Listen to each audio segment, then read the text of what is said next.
So Allah wants the night to remain night, sister. And Allah wants the day to remain day, sister.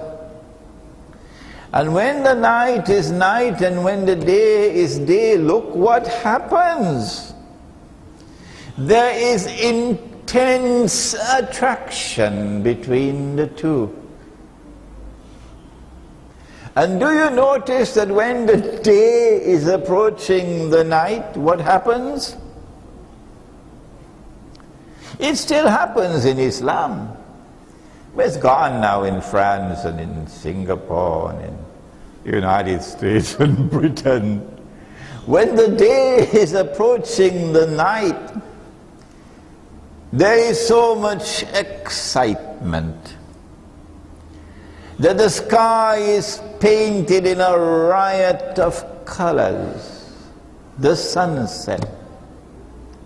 The sunset is there as a sign of the excitement of the day as he approaches the arms of the night. And when the day touches the night, the day plunges into the night. When last did you look at the sun setting beneath the sea? That excitement has to be preserved. And it can only be preserved when the day remains day and the night remains night. But Dajjal says, no, my night must become day. And so she loses her femininity. And so the attraction of the day for the night begins to wane, to become weaker and weaker, until eventually the day is no longer so attracted to the night. Oh my, that's going to be a problem now, sister? Are you listening? Then Allah's messenger said something more. He said that men are going to dress like women. Now don't be angry with me, please, I beg you. Well, you can be angry during the lecture, but after the lecture over, we must be friends and drink some Tari. He said that men are going to dress like women. One more time, don't be angry with me. If a man has to dress like a woman, the first thing he has to do is to shave off his beard. I told you, don't be angry with me. If a man has to dress like a woman, the first thing he has to do is to shave off his beard. Do you know why Allah put the beard on the face of the male? It doesn't matter whether it's plenty hair or a little bit of hair. Still, there's enough hair. Two reasons. The first is to be able to distinguish the male from the female. Huh? What's the second reason? So children can play with it. You didn't know that, eh? You are violating the rights of your baby to play with your beard, eh?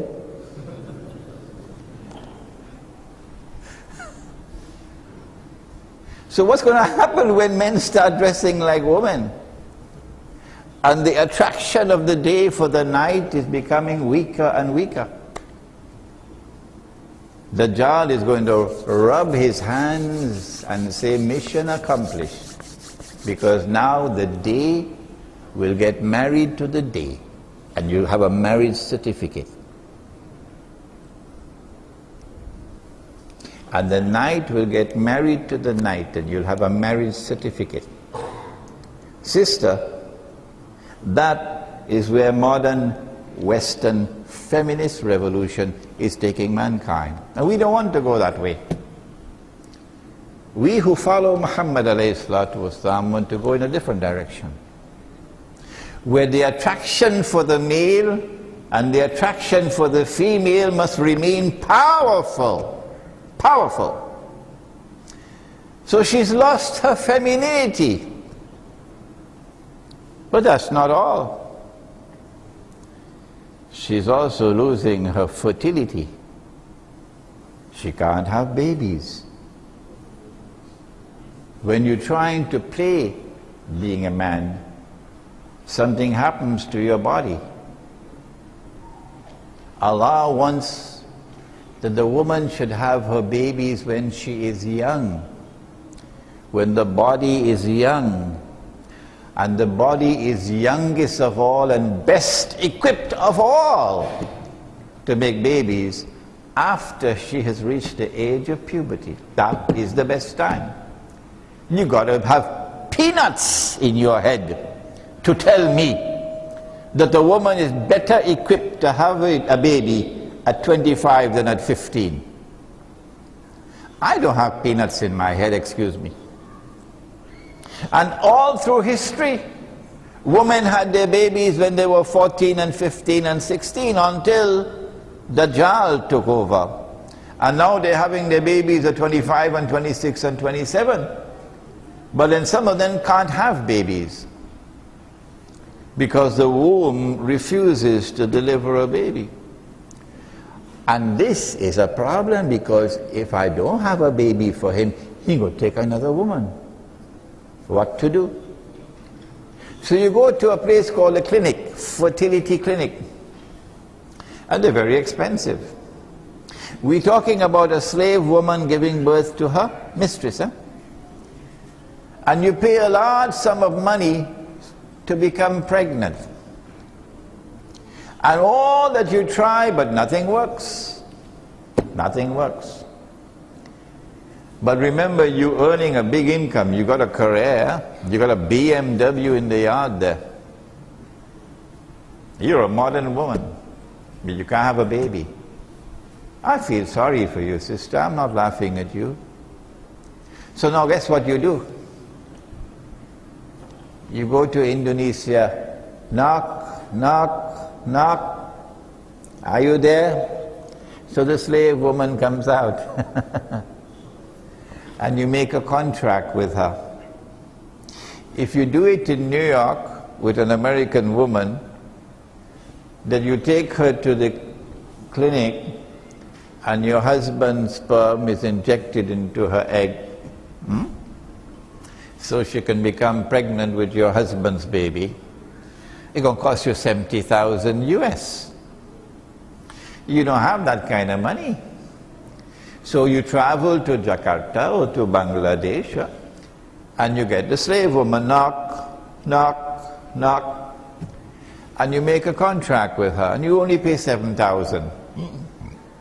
So she goes to the clinic and the sperm is injected into the egg and she becomes pregnant.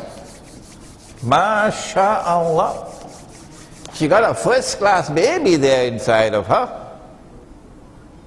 She's a slave woman.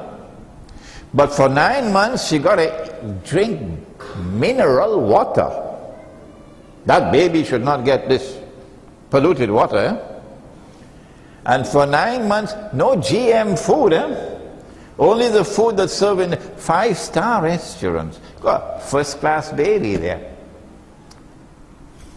And then the baby is born. And the mother is paid. And the baby goes first class, while the mother remains a slave. But this does not explain all of it. It is only when a baby girl is born that the baby girl will rule over the mother. If a baby boy is born, the baby boy will not rule over the mother. So this explanation is not adequate. The Prophet said, sallallahu ta'ala alayhi wa sallam, one more hadith, and again connected with Dajjal. He said the time will come when one man would have to maintain how many women? How many? How many? 50, 50. What is 50 in Bahasa? Mimbu. Numero. Lima biro. One man would have to maintain 50 women. Now listen, don't go back home and misquote this hadith to your wife. He didn't say one man would have to marry 50 women. So when you go back home and report this hadith to your wife, make sure you report it properly. one man would have to maintain 50 women. What this hadith indicates is that there is going to be a calamitous decline in the birth of baby boys.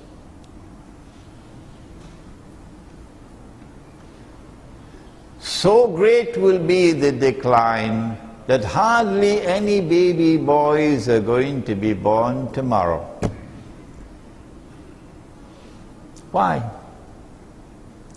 We held an international Islamic retreat in Trinidad a year and a half ago. And then we held a second one in Cape Town in March. And now we're holding the third one here in Malaysia, inshallah, next year. And the retreat was meant to teach the reality of the world today using the Qur'an and Hadith. And in that retreat, a medical doctor stood up and explained to us. He said that the sperm of the male has male chromosomes and female chromosomes. And when the male chromosome fertilizes the egg, then a baby boy is born. But if a male chromosome fails to fertilize the egg, then the default would be a baby girl. Aristotle said the same thing 4,000 years ago, but he said it in a clumsy way. He said in his Nicomachean Ethics that when nature fails to produce a boy, a girl is born.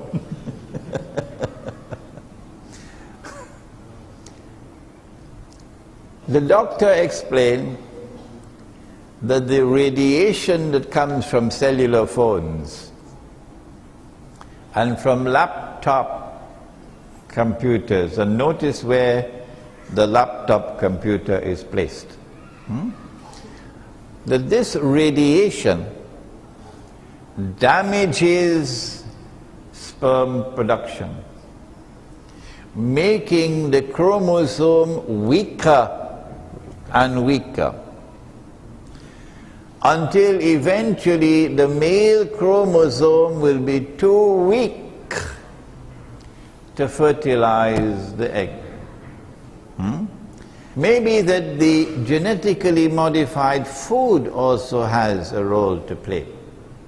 Maybe that the pollution of the environment, the atmosphere, has a role to play. But the fact is that there's a tomorrow which is coming when very few baby boys are going to be born.